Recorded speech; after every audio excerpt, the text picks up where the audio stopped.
আসসালামু আলাইকুম রহমতুল্লাহ। আপনারা দেখতেছেন রশিদাপুকুরা কামলাপাড়া।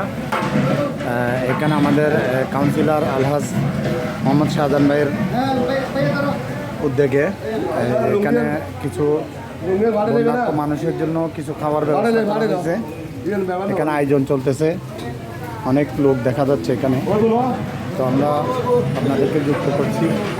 এখানে দেখতেছেন আমরা এখন আমাদের কাউন্সিলর শাহজাহান ভাইয়ের সাথে কথা বলবো। তো আপনারা সাথে থাকবেন।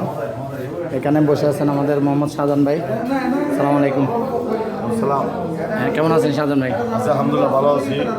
আপনারা এখানে দেখতেছি মাশাআল্লাহ অনেক আয়োজন চলতেছে। কি আয়োজন এগুলো? আয়োজন বলতে মন্দির ভালো না, কারণ আমার এলাকাবাসী চাকরিবাসী আদলপাড়া স্বর্গপাড়া জি এই আদর্শপাড়া প্রায় 3 এলাকা মানে কি মানুষ পানিবন্দি, এবং সাথে সাথে শুনতেছি অন্যপাড়া মানে কি